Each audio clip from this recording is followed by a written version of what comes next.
Santa Fe Indian School.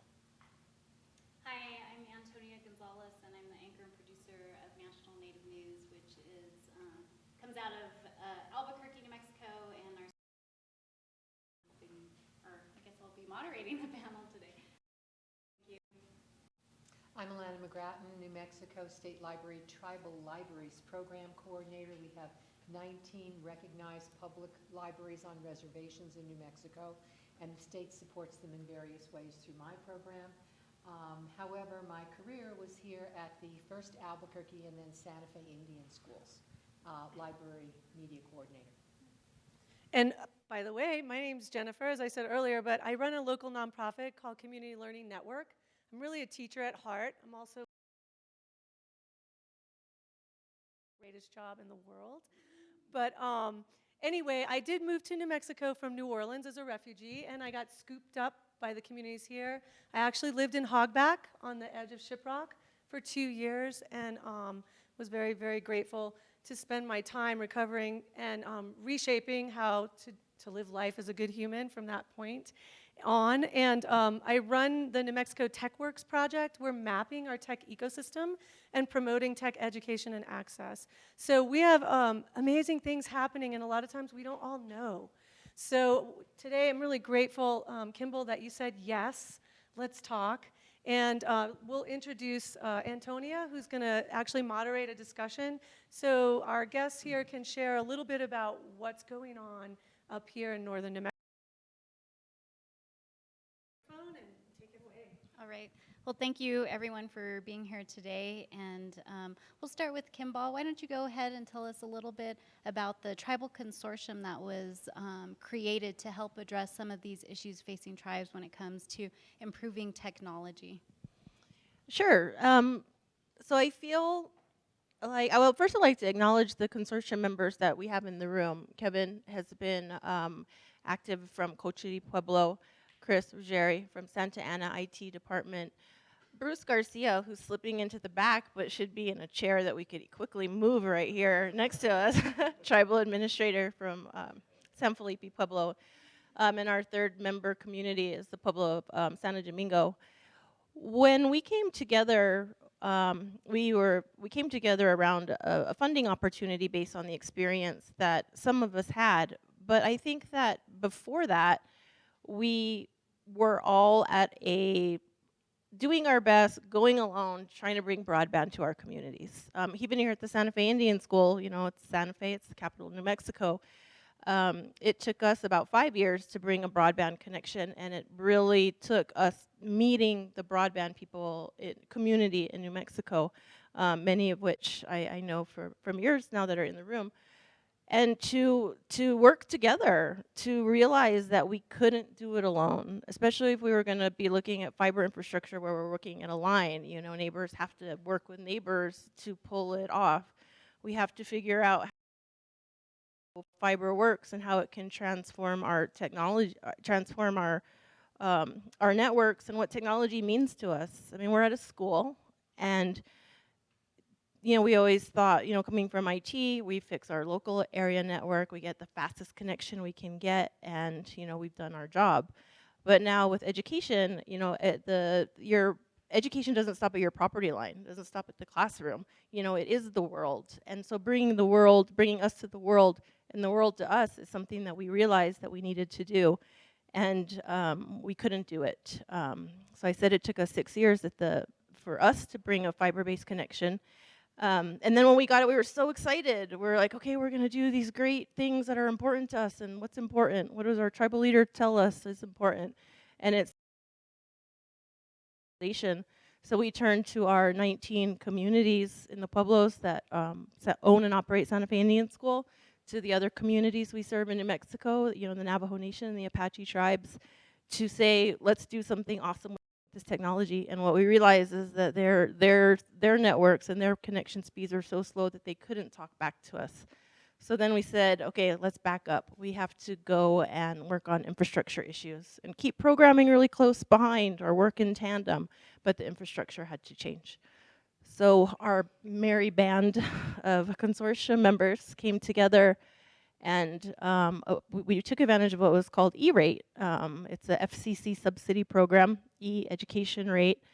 The rules changed significantly a couple of years ago to allow for special fiber construction beyond your school property or beyond your library. That's who's eligible.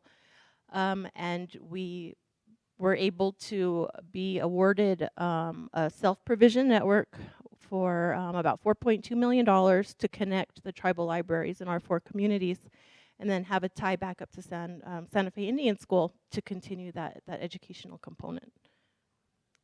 I don't know if anybody would like to add on to our story here.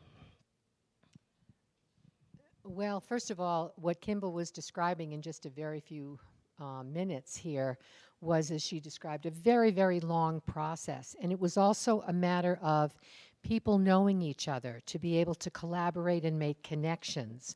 Because, for instance, with the FCC grant, there has to be a community match. And that's a real challenge in tribal communities. The anchor institution recognized is schools and libraries. So we were able to construct a way forward for this project by going through the libraries and their funding from the state. One of the allowable expenditures for that is broadband, internet connectivity, equipment for the library. And as a matter of fact, in New Mexico, according to our regulations for recognizing public libraries, one of the criteria is that there is internet connectivity at the library that the community members can use. And in some of our communities, that's quite a challenge, and in some of our communities, they're kind of hanging by a thread. But in the years that Kimball and I have been working on this, and we started, I think it was about 4 years ago, doing speed tests in all of our tribal libraries to see, you know, what's the baseline, where are we? And there's been significant improvement because of the project that Kimball described, and another project that's coming forward from the Pueblos of Jemez and Zia, has been a real leader in this whole area of technology. I know we were the first library in the state of New Mexico to have a patron access catalog. We could actually sit down at a computer and find the materials in the library. It wasn't connected to the internet. It was 1985, but Santa Fe Indian School has always been at the forefront and has been a leader, and in this project has directly led the communities in this path. And I'm very proud to be a part of the Santa Fe Indian School, and it's exciting for me now that I'm working at the State Library to be able to bring those 2 entities together. And Kevin, like tribes across the country, Kimball was explaining, there's 19 Pueblos here. There's also the Navajo and Apache tribes. Tribes across the country, including here in New Mexico, lack just basic infrastructure needs. And when it comes to technology, this kind of technology bringing to the communities is so important that people may not realize that tribes, community members, rely on the internet for education, for healthcare, for jobs, to help with education for jobs as well. So can you talk a little bit about that and why that's so important? Sure. You know, one of the things that we serve at the library is students, K through 12, and of course our college students as well. Being that we don't have the infrastructure, we don't have the speeds that we need. You know, our tribal government, our tribal complex, we operate off of one provider that provides us 1.5 megs. So you can imagine the whole tribal complex trying to pull that. Our Department of Natural Resources, our Health Department, and of course Education, and then we have our Finance Department. So everybody's vying for this 1.5, right? It's lightning fast. We can do all kinds of stuff with it. Not really, but. So, you know, when it comes down to education, education pieces, you know, we have our students there in the afternoon for after-school program. With the new standards and with the state in New Mexico with the park testing, you know, there's practice testing they can do, but unfortunately, our internet's not fast enough to do that. And then we have our college students that come in that want to take classes online. We just don't have the speed to handle that. Fortunately, working with Kimball, when we first explored E-rate, we were able to go a wireless option where we have a wireless cellular provider within the area where we're actually able to pull that signal in and push it off a router. So we're averaging about 15 megs a second, which is like lightning fast compared to 1.5. So, you know, it's a little better. We did have a student last year that completed her master's degree through online classes at the library. But of course, we had to prioritize who can be on the internet. I'm sorry, kids, you're doing research. You're limited to half an hour today. And we try to do our best because this teacher actually teaches our students within the community. We want to make sure that she furthers their education, right? So it's just it's hard to juggle who gets the internet today, who gets it tomorrow, and then we don't have the option of providing it, wirelessly for anybody outside of the library. So it's just a little difficult, and we're only 30 miles south of the capital of New Mexico, and yet we're pretty rural. We're tucked back in next to the Jemez, so so close to the capital, but yet so far divided digitally. And that's true for most rural communities, not just Native communities in New Mexico. Any community that's just 34 miles outside of Albuquerque, outside of Santa Fe, unfortunately we don't have those connections. And the only option that we have right now, or the only option, is a cellular provider, or something like Houston and Wild Blue, just the internet off the satellite. But then we're all, New Mexico weather, it's always raining, it's always snowing, so I'm just kidding. It never happens, but there are times when weather comes, plays effect with that. And Kimball, can you add to that? What are some of the issues that you hear? Kevin was just saying they're 30 minutes from the city. What about some other communities who are not close to any kind of city? Are there different challenges? The lack of choice, paying way too much for way too slow of speeds. I mean, and the cell phones, the data plans, they're nice until your data runs out. The monthly fee, the satellite, the latency, limits their application. So in a way, it's the same story, whether you're 30 miles or you're on the western border of and some of our Navajo chapters are especially challenged. There's some organizational issues with.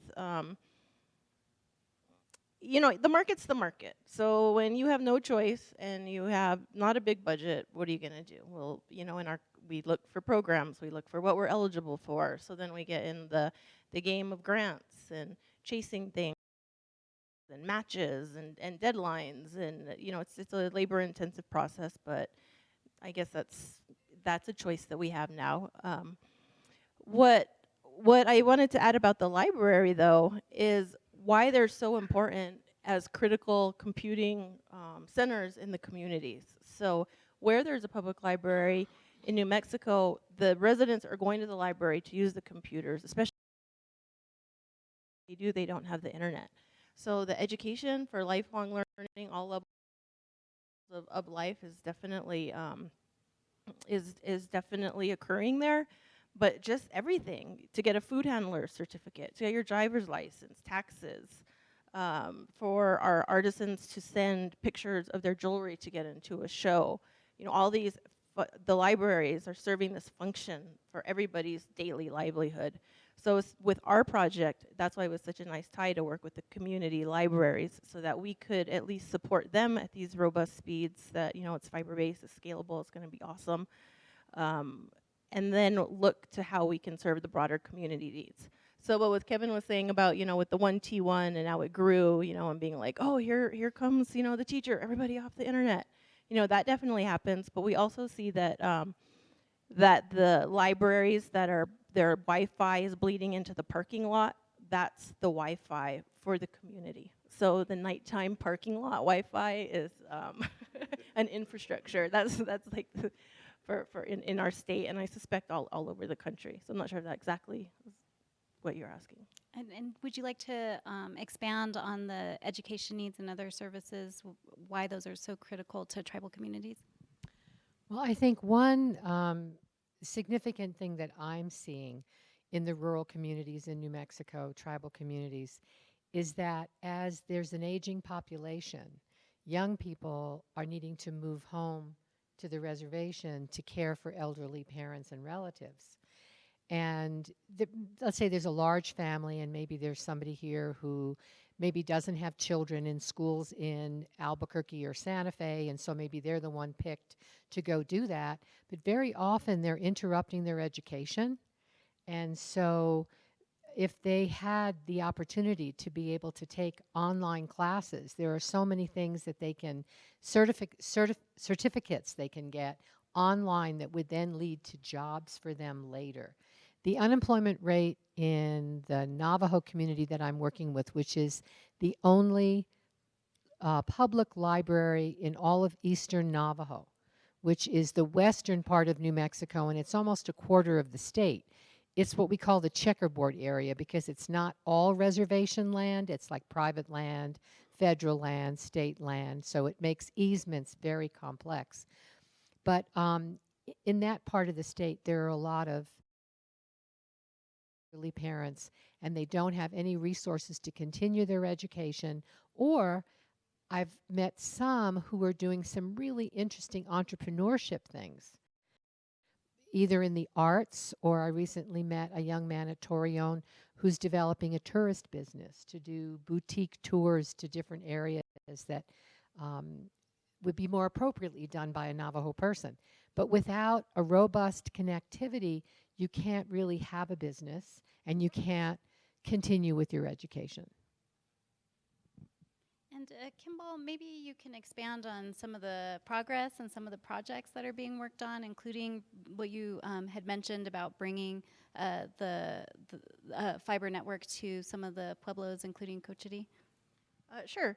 And I'll say that I can speak best to the projects that we've been working with, but there's a lot going on in the state. The state has a broadband deficiencies correction program. I was just thinking to myself that some people, this sounds so like justice system penal as a title, but it has the best. It's an excellent effort and it's showing a lot of progress. It's Susana Martinez has put together a team from the New Mexico IT department with the Public Education Department and the PSFA, Public School Facilities Authority, to help with the matching funds for the E-rate program. So it's helping schools apply for E-rate in districts, and it's just made tremendous leaps and strides in the last couple of years.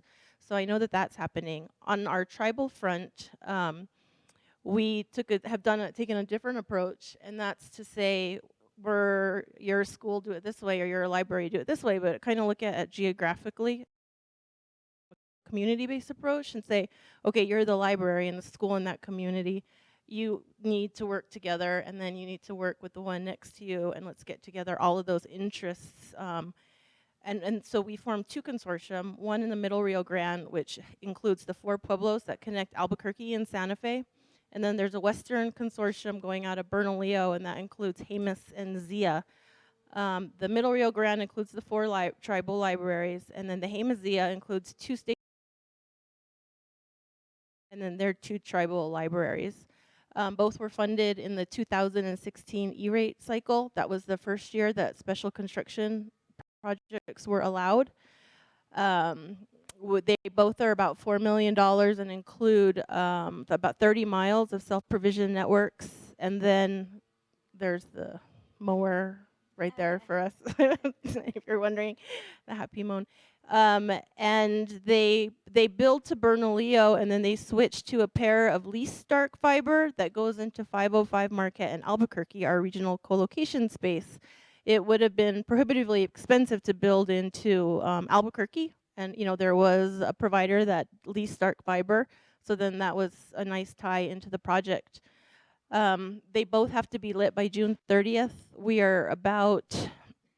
We're substantially complete with the trenching and plowing on the Middle Rio Grande side. We're finishing some directional boring or drilling across a set of arroyos is the last segment. So we're looking to finish those in the next 3 weeks.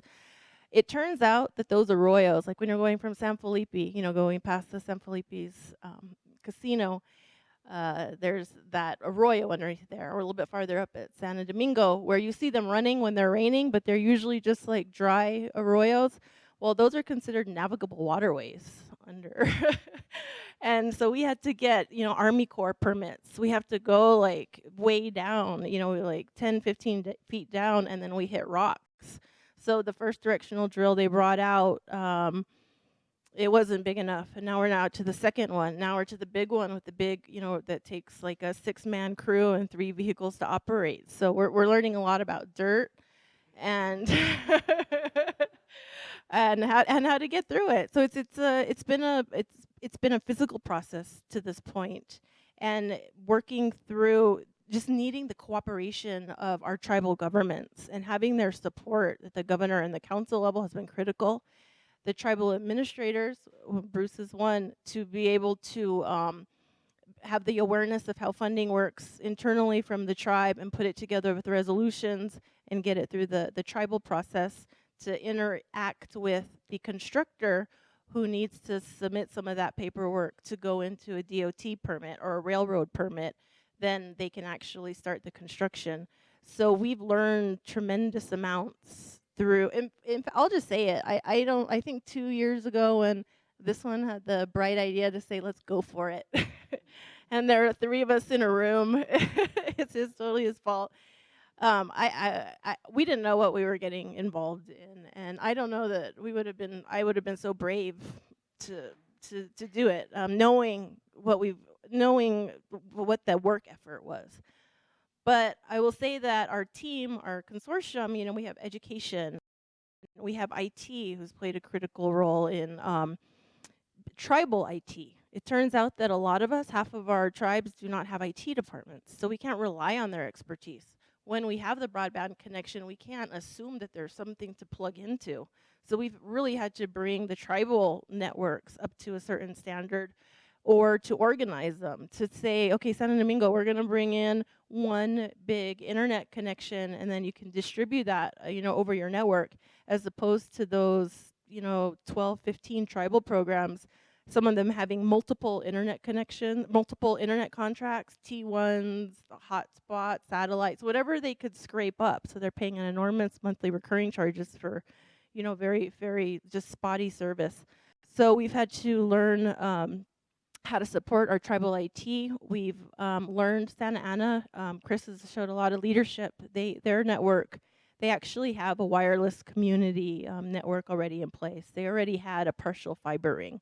So they were able to help the other Pueblos, you know, on that front. But what we've realized is we need to take advantage of networking opportunities like this with the Internet Society. Just even the announcement for the IT,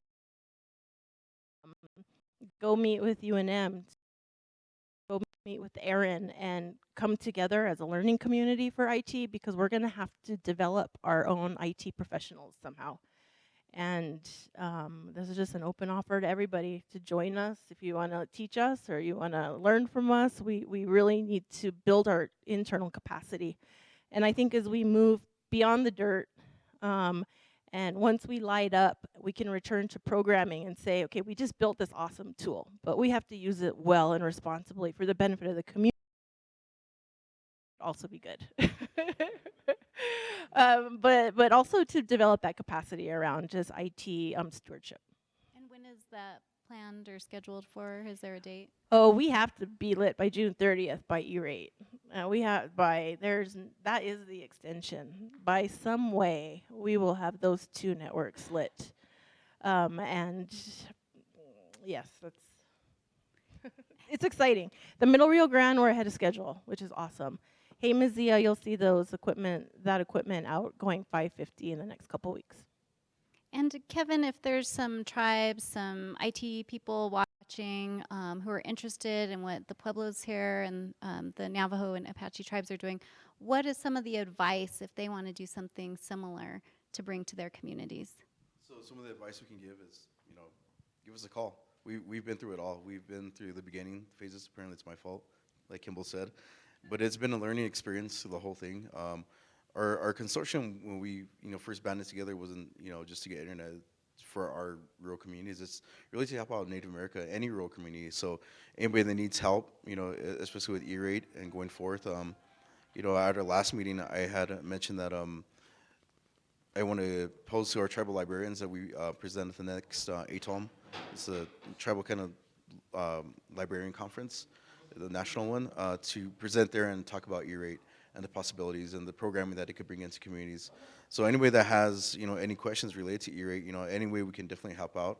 But it's something that should be explored. There's subsidies that are paid to the large telecom people across the states that dollars are specifically earmarked for reaching rural communities, but those dollars don't go there. there's dollars that pay to CenturyLink to Comcast to reach these communities, but where do they go? It just stays within the city. So, we're trying to push forward. We're staying afloat a little bit, I think.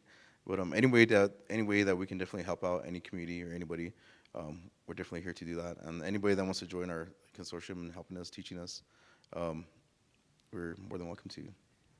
And what's the contact that you can give out for the consortium, or how to reach you?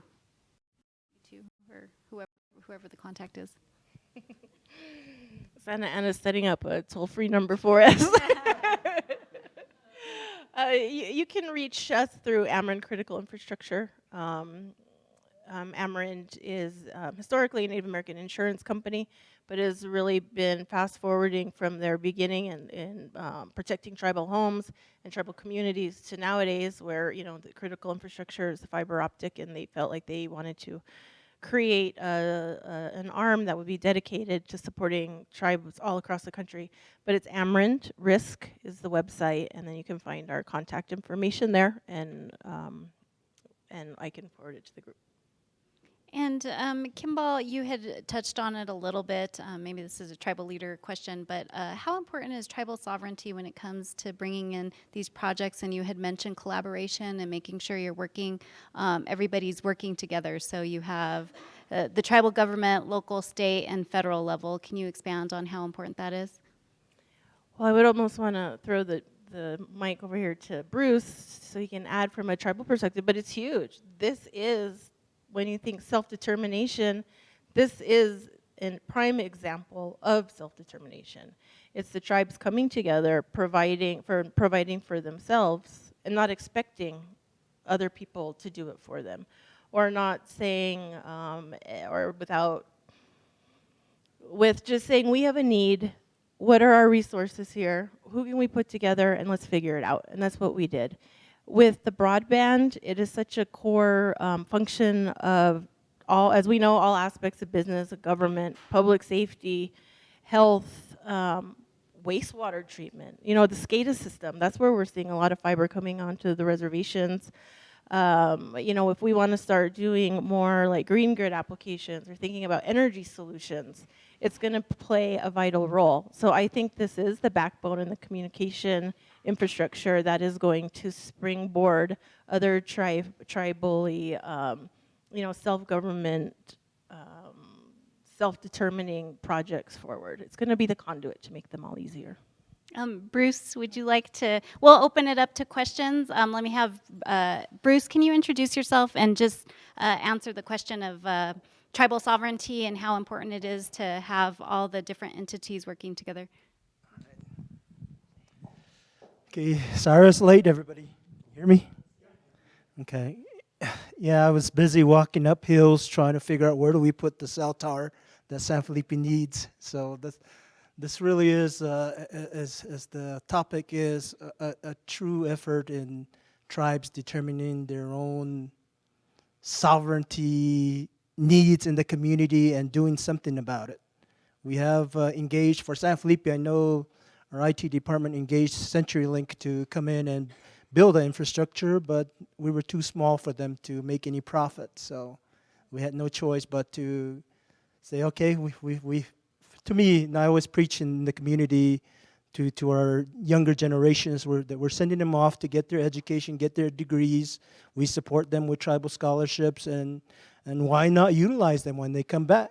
I say they have the capacity just like any of us sitting around here, and I always look to them and tell them and encourage them that you're coming back with more knowledge than what the previous generations had, and we need to utilize you to determine the best path for our community, and that's truly what it is. We know from our respective communities we're all different.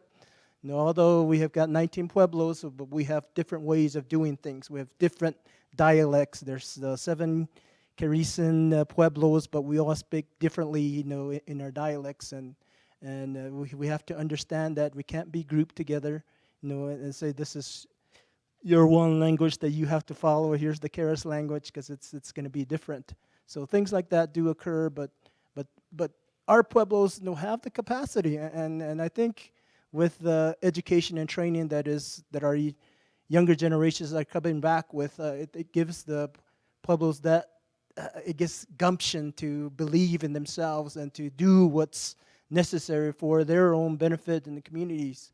Now, we can't wait on CenturyLinks or whomever else, not even the state or federal government, because there's too much level of bureaucracy. You know, our consortium can attest to that. I mean, we've asked BIA to assist us in supporting this project that we worked on, but they sort of go back to their bureaucracy and say, well, you got to do this first, you got to jump through this hoop first, then this hoop, and then if you're not tired, this is the last hoop you have to jump through. But I said, no, we can't wait forever for all of us to go through that process. I mean, we need to determine our own destiny in our communities, and that's what this project means to myself personally. You know, I'm encouraging all four of us to continue to collaborate. You know, yes, we have some conflicts between our nations, but let's get over that. Let's really think for the future and put things in place for the next generations to really flourish, to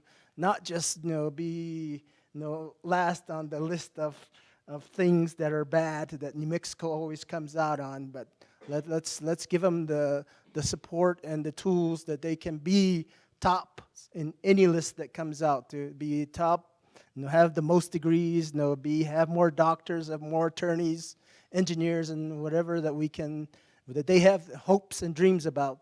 And that's what I'm hoping for. That's why I'm working on this, to lay the infrastructure for the next generation. I'm sorry, who did? Chris? Okay. So it's been a pleasure working with the four Pueblos and working for the IT department.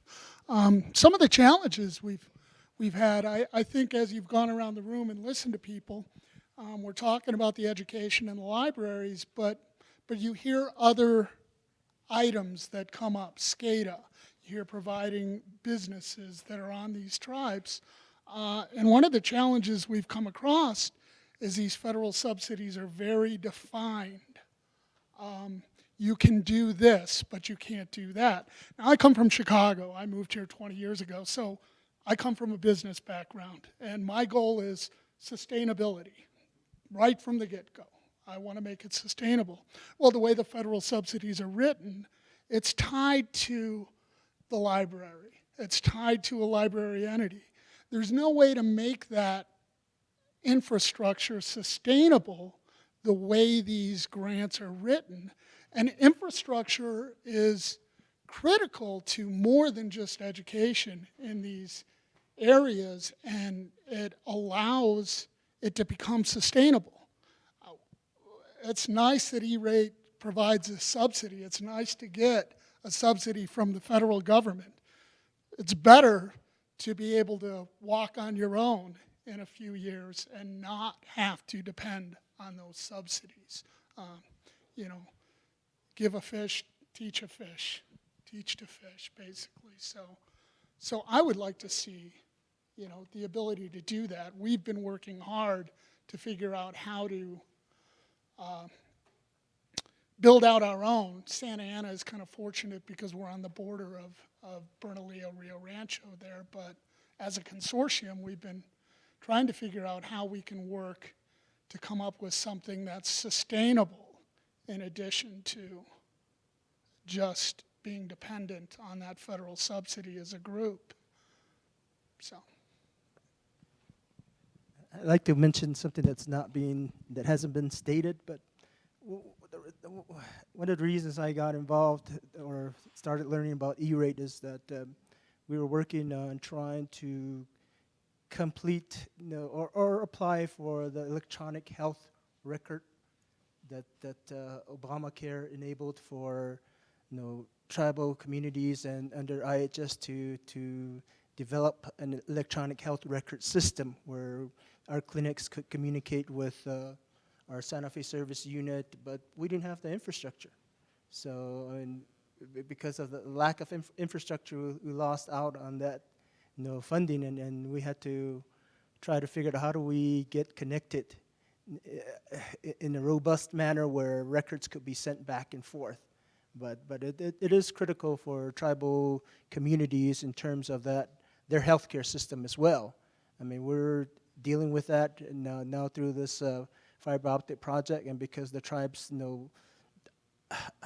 agreed to look at other needs and try to come up with plans, how do we meet these other needs in like healthcare, and that's what we're doing with this project as well. So it's because we are rural communities, we don't have that connection, and when we don't have those connections, then we miss out on funding opportunities like that. And sometimes, I mean, even the need to have electronic health records didn't come with a budget. Here, we'll give you this much money to be able to get electronic health records. So we had to figure out, okay, how do we do it? Where are there funds to enable us to be able to get connected? So, I mean, there's a lot of needs that tribal governments have, and as I mentioned, we are having to do it on our own, and this is one example of how we can do it better with all of us working together.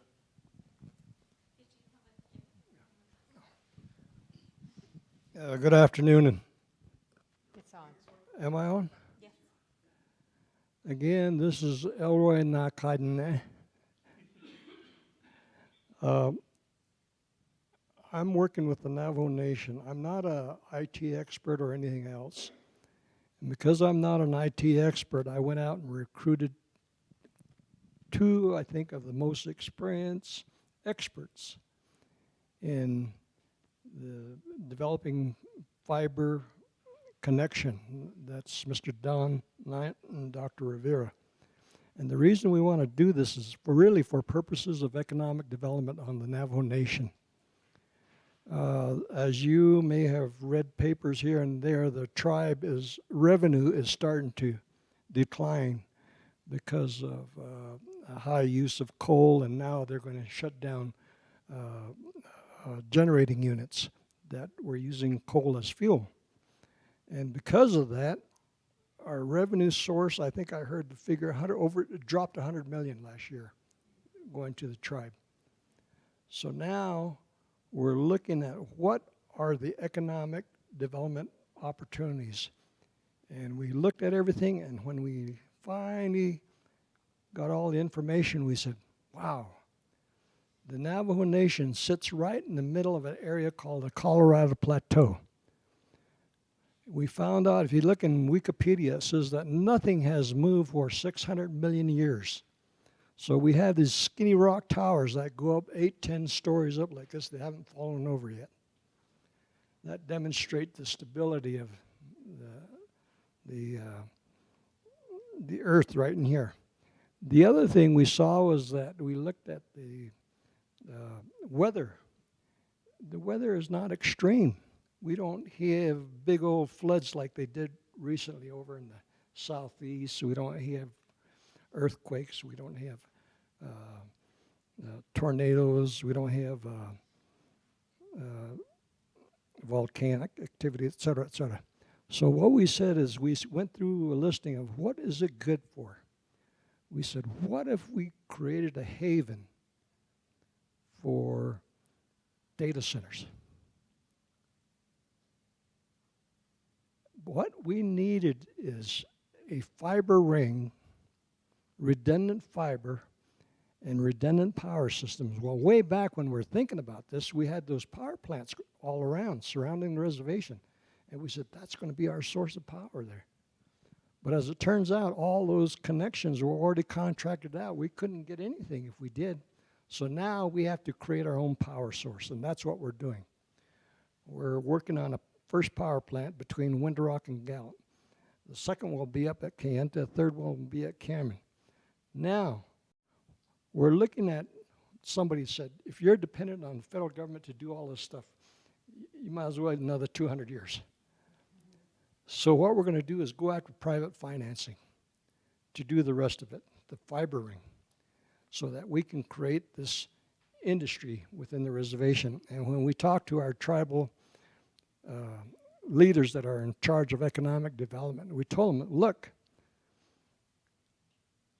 our traditional lifestyle is still valid. When the Great Depression happened, it didn't affect those people at all. Right now, down in the southeast, when they had all the floods, you saw all those people were without shelter, without water, without money. How were they going to continue to live? Well, we didn't have that problem the last economic downturn on the stock market. So what we said is, let's retain that, and let's put these new economic development zones around Gallup, around Flagstaff, around Page, around Farmington. Let's create this fiber ring so it reaches all those, and let's get it so that a data center can have 20 gigabytes one side and 20 gigabytes from the other side. That way, we would like to see the future for our own young people to come back and live there and work. A lot of the younger people aren't going to go back to the old traditional lifestyle, but we think it's still valid. We need to raise our own food, our own livestock, everything. So the three of us are on a mission. And I think we're making headway now. We got the first power plant financed, and it's going up now. But what we'd like to do is eventually get to the point where we have a whole bunch of small 93 megawatt power plants. And it'll be surrounded by solar. Once we do that, we feel that we have redundant source of power supply. All we need is the fiber. And then we'd like to look at what kind of industry can we attract there. Google was already there in Window Rock, but when Google came, our tribal economic leaders were all scratching their heads. What are they talking about? What's a Google? They wanted to put a data center there. So we said, holy mackerel, this is really an opportunity for us. But what we look also is we'd like to work with other tribes. So we're going to create a company not too far in the future, maybe within months. That's going to be called Code Talkers Broadband. That's a little history to honor those people that have done some code talking in the past and bring it to life, back to life, to create revenue streams. That's our mission. Now, I'm going to let you in on something that we've not really shared with anybody, but we think it's time that we start talking about it. We have a huge problem on our reservation, which is uranium. The legacy that was left there by all the uranium mining in the past, we kept looking, how do we fix that? And we've come across a close relative of uranium called thorium. And we started looking at it, and we said, holy mackerel. Thorium could actually solve those uranium problems. It could actually go down to where they store all the spent fuel rods down in some cave down there. We can take it out and run that through. And right now that we understand the half-life of Chernobyl is like 4 billion years. That is terrible. But once it goes through the process, you take some of that spent fuel rods, run it through the process, and then when you finish using it, the half-life of it turns to be 6 years.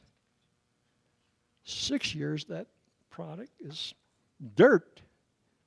You can throw it out, you can plant in it and everything. So we said, if we can do that, then we might solve one of the biggest problems we have on the reservation, create economic development, create this broadband, create everything from there. But we also want to retain our lifestyle, because if anything happens in this world, Trump might mess up the economy and turn upside down. The people who maintain their lifestyle of living off the land, like Native Americans, will survive. And that's what we found out. Okay, thank you. Thank you. Let me check with the timers. How much time, how many questions do we have time for? couple more questions? Okay. We have a little bit of time to mill around and Okay. also talk to each other when I leave. Okay. I forgot to add one more thing.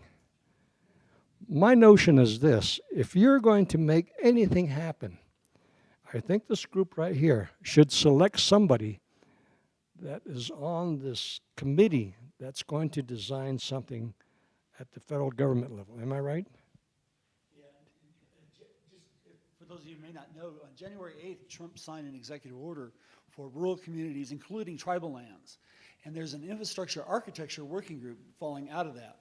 And I'm not sure who's being represented there or anything like that, but I think definitely that, you know, as a tribal group, we need to get plugged into that. Is there some more questions? Oh, maybe one question. Oh, go ahead. Can you pass? Richard Lowenberg. I have a comment more than a question. Comment and question. I've been involved with broadband planning, no vested interest other than what's the best we can do for lives and livelihoods in this state. And I especially care about rural and tribal work.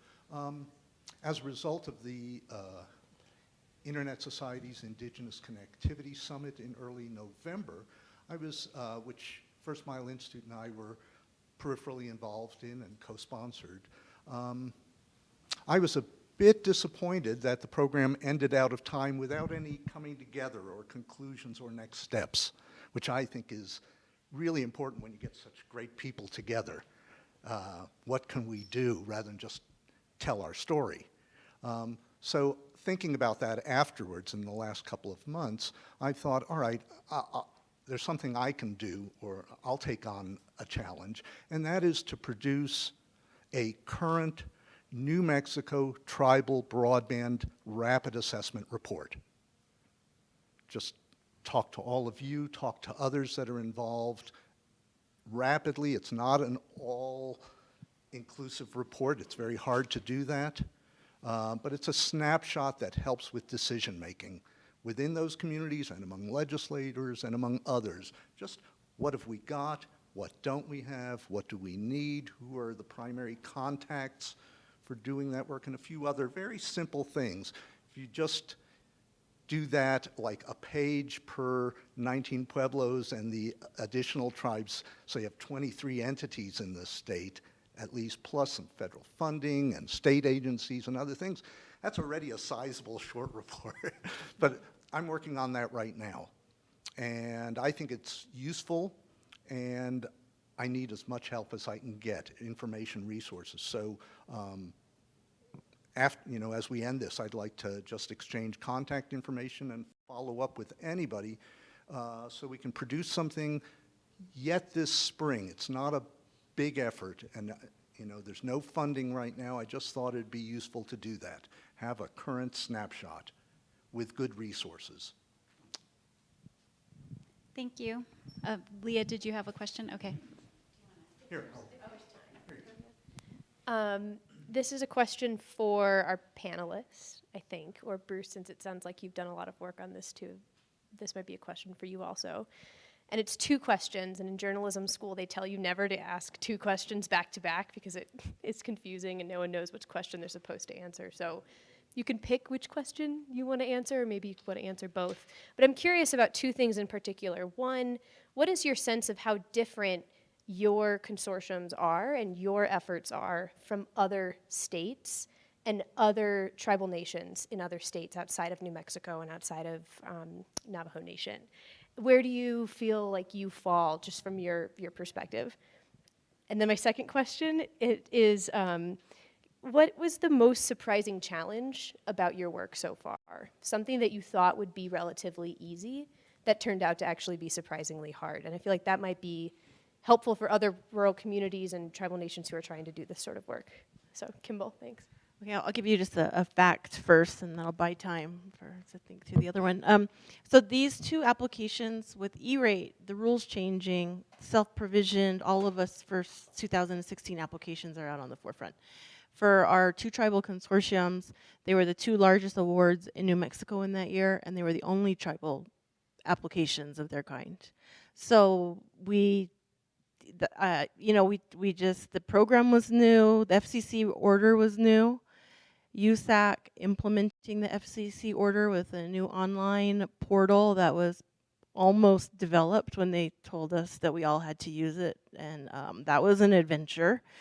Then because there was then organizing, you know, at USAC for these special fiber reviews with kind of moving targets with something called, you know, excess capacity or just lit service and just what self-provision, just the review process was delayed. So it was, the Hamas and Zia had to be, the end of the funding year, which means the network had to be built, was on June 17, June 30th, 2017.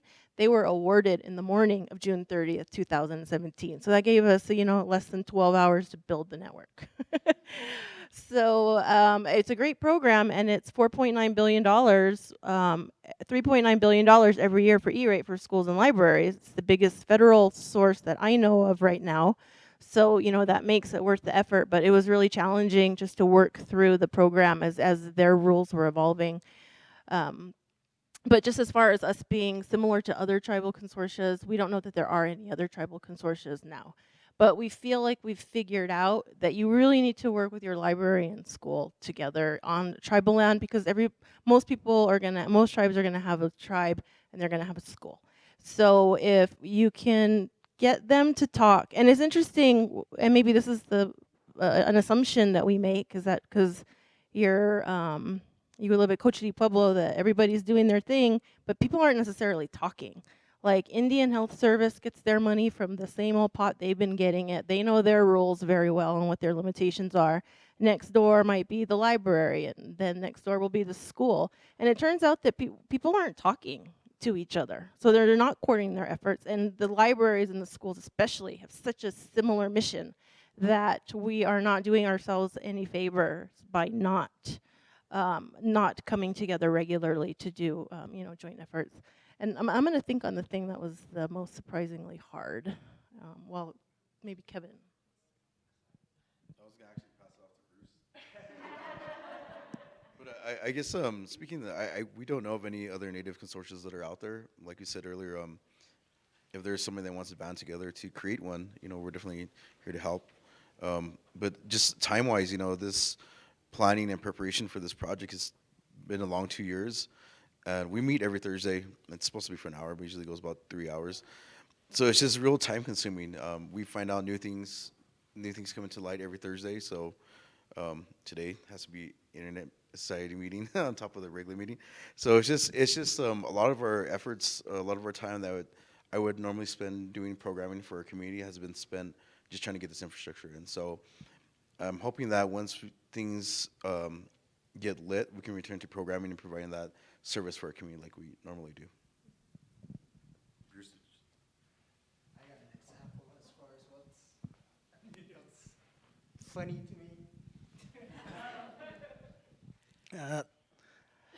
I mean, I voiced this at the New Mexico Public Education Department, you know, discussions or government-to-government meetings that we have.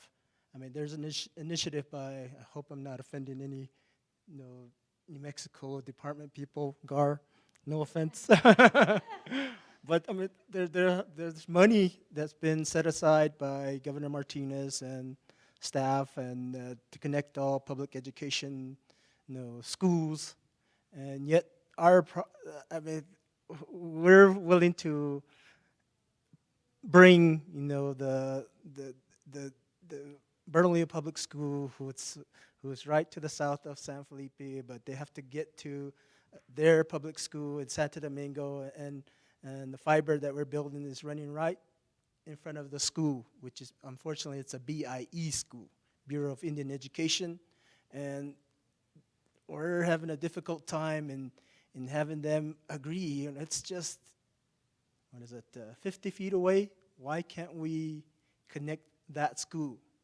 You know, where the kids are from New Mexico, maybe they're not under, you know, NMPED or public school, but they're gonna go into a public school system. So I guess it's the bureaucracy that's been created. I wish we could just go and erase everybody's mindset that the BIA, BIE, IHS, state even, say, let's not make it so impossible, for such simple things to be done. And that's what's funny to me, that things that are logical, even from us Native Americans who didn't develop all these rules and regs, kind of scratch our heads. Then we hear how difficult, the bureaucracy, the bureaucratic people want to make it. So that's what's funny to me.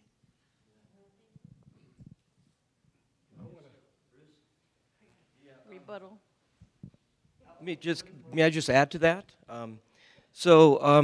And you didn't offend me at all, because the bureaucracy is our biggest problem. And Agar Clark, I'm the Broadband Program Manager, the Office of Broadband for DoIT, Department of Information Technology. And what Chris has said as far as the E-rate is concerned, and I'm looking at you because it's congressional stuff, is the E-rate formulas going across for schools, libraries, and then healthcare too.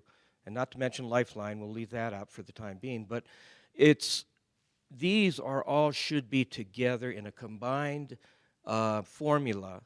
Each one has their own formula, by the way. Each one has their own application process. Unless there's a consortium, then you can bring schools and library together, and they can play with the same formula. But it's daunting, the application process, and it was an epic mess, which is what the system is called.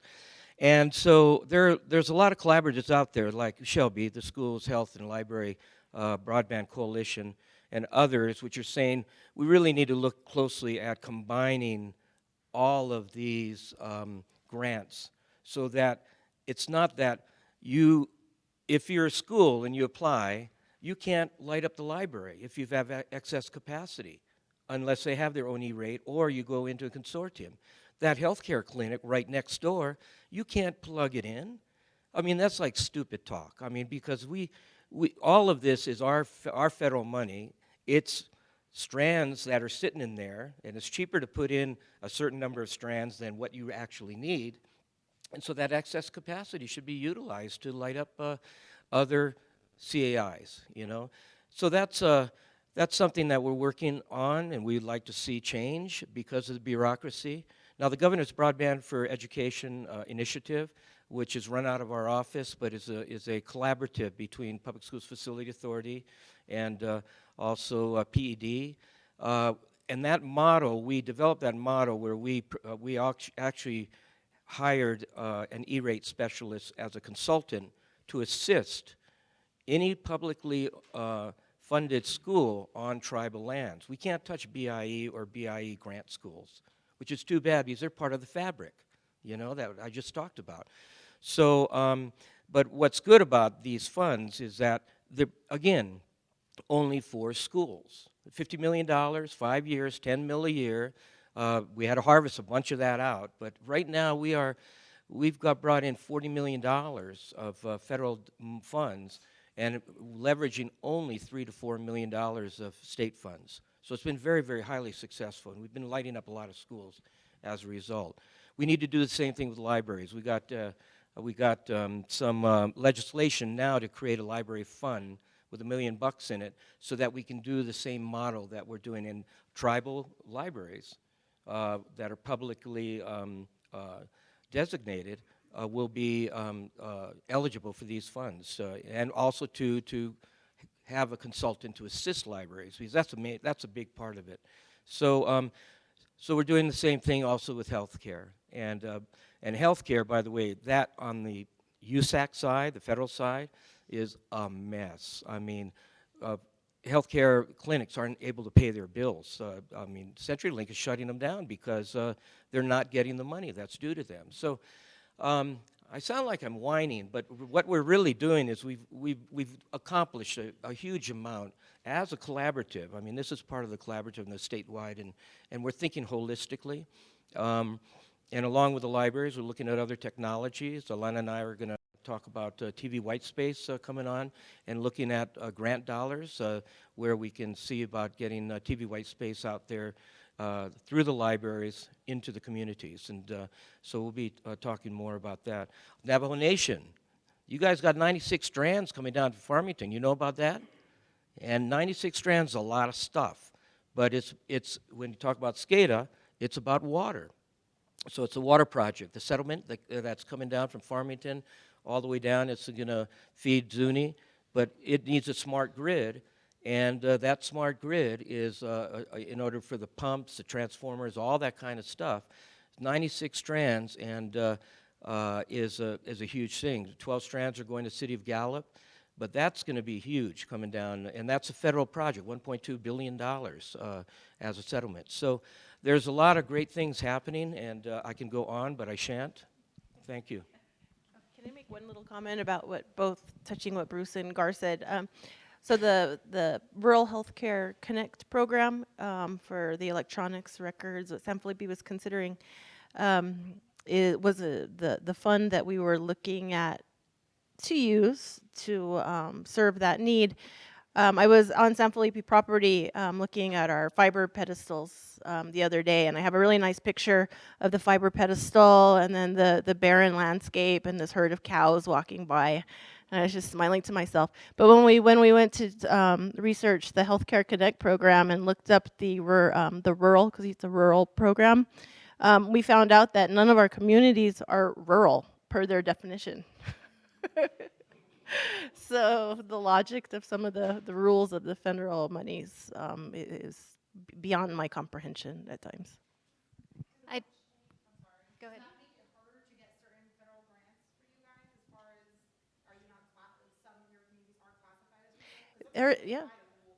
They're ineligible. They are not eligible for the Healthcare Connect funds unless they join a consortium, and the consortium is majority rural. So that's, a whole, so now we've got, over a 3-year average. So now, now we need to go build this other consortium and find rural people and convince them it's a good idea so that, maybe a San Felipe can join. So it makes time and effort. Definition of rural, suburban, frontier, all of these things.